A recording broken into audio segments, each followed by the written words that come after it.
اس وقت یہ ہے کہ اصل نماز یہی ہے، یہ سورہ فاتحہ۔ چنانچہ میں آپ کو حدیث سنا رہا ہوں جو صحیح بخاری میں بھی ہے، صحیح مسلم میں بھی ہے، جامع ترمذی میں بھی ہے، سنن ابی داود میں بھی ہے، سنن نسائی میں بھی ہے، اور بہت سی کتابوں میں موجود ہے۔ اور یہ عن عبادہ بن صامت رضی اللہ تعالی عنہ، حضرت عبادہ بن صامت سے ہے مرفوعا کہ حضور نے فرمایا لا صلاۃ لمن لم یقرأ بفاتحۃ الکتاب، اس شخص کی کوئی نماز نہیں ہے جس نے کہ سورہ فاتحہ کی تلاوت نہیں کی۔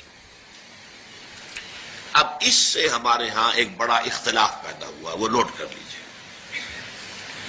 ایک رائے یہ ہے آپ اگر علیحدہ نماز پڑھ رہے ہیں تو ظاہر بات ہے کہ آپ کو ہر رکعت میں خود پڑھنی ہی پڑھنی ہے سورہ فاتحہ۔ جب باجماعت پڑھ رہے ہیں اب کیا شکل ہو؟ امام پڑھ رہا ہے سورہ فاتحہ تو کیا مقتدی کو بھی پڑھنی چاہیے؟ اس حدیث میں جو الفاظ کی شدت ہے اس کی بنا پر رجحان یہ ہوتا ہے کہ یقیناً اس صورت میں ہر شخص کو لا صلاۃ لمن لم یقرأ بفاتحۃ الکتاب، جس نے کہ فاتحہ کی تلاوت نہیں کی، قرات نہیں کی، اس کی کوئی نماز ہی نہیں۔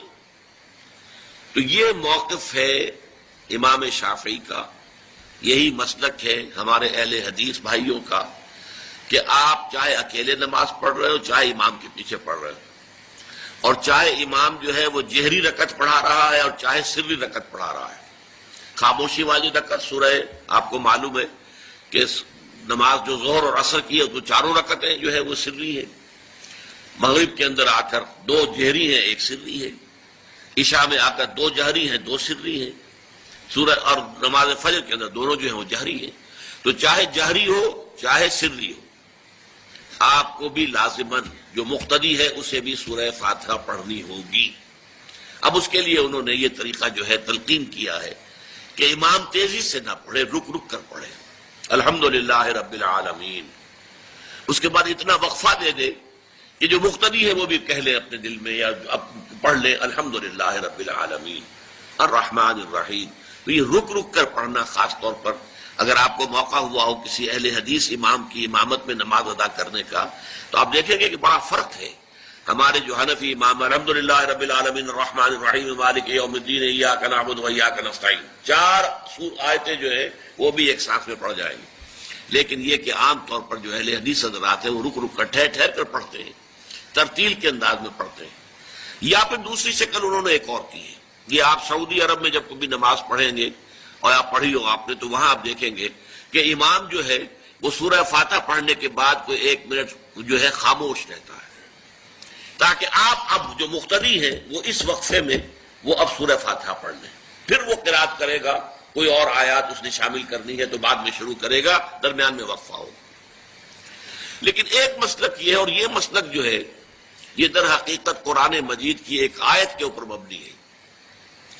سورہ اعراف کے آخر میں فرمایا گیا وَإِذَا قُرِئَ الْقُرْآنُ فَاسْتَمِعُوا لَهُ وَأَنصِتُوا، جب قرآن پڑھا جا رہا ہو تو توجہ سے اسے سنو، خود خاموش رہو۔ اب یہ قرآن مجید کی آیت ہے، اس کے بنا پر ایک رائے یہ ہے کہ آپ امام کے پیچھے سورہ فاتحہ نہیں پڑھیں گے، پڑھا جا رہا ہے سنو اس کو، خود خاموش رہو۔ اور اس کے لیے وہ دلیل دیتے ہیں کہ یہ شکل ایک وفد کی سی ہے، ماہ سفر اسلامی سال کا وہ دوسرا مہینہ جسے لوگ صدیوں سے سمجھے بنا گزار دیتے ہیں، صدقہ تو کرتے ہیں مگر صحیح طریقہ نہیں جانتے، اور یہی وہ وجہ ہے کہ سالوں تک صدقہ دینے کے باوجود بھی ان کے گھروں سے پریشانیاں ختم نہیں ہوتی، غربت، قرض، بیماریاں جیسے ان کا پیچھا ہی نہیں چھوڑتی۔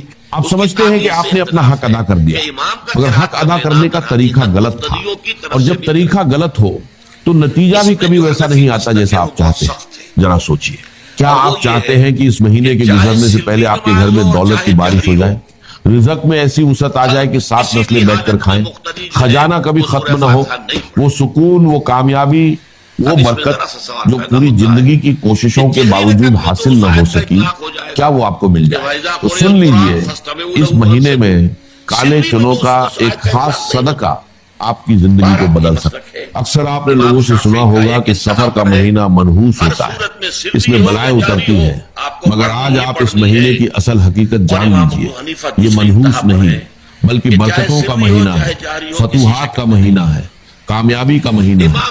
آپ نے بس دو چیزیں اپنے سامنے رکھنی ہیں، پہلی کالے چنے جو ہر گھر میں موجود ہوتے ہیں، اور دوسری ایک ایسی چیز جس پر خاص عمل پڑھ کر آپ نے صدقہ کرنا ہے۔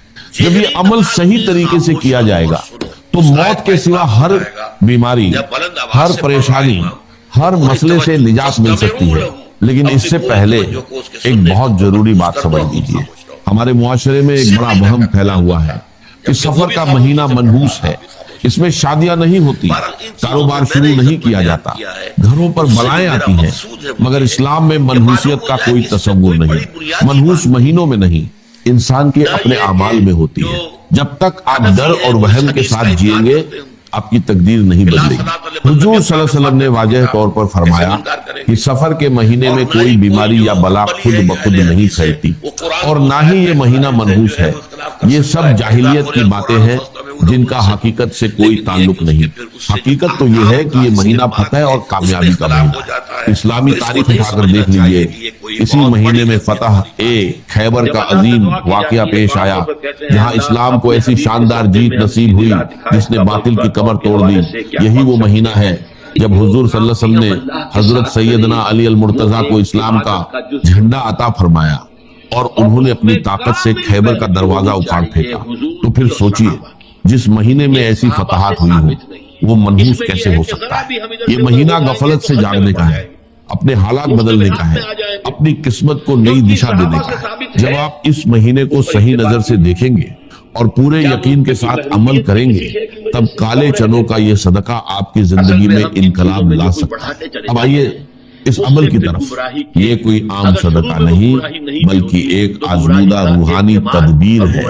اس کے لیے آپ کو کالے چنے یا مسور کی دال اور ایک دوسری خاص چیز کی ضرورت ہوتی ہے، اور سب سے اہم ہے صحیح طریقہ اور پورا یقین۔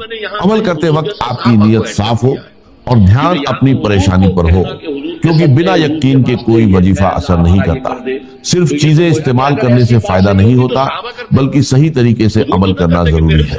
یاد رکھیے، صدقہ صرف دینے کا نام نہیں بلکہ نیت، طریقہ اور اللہ پر بھروسے کا نام ہے۔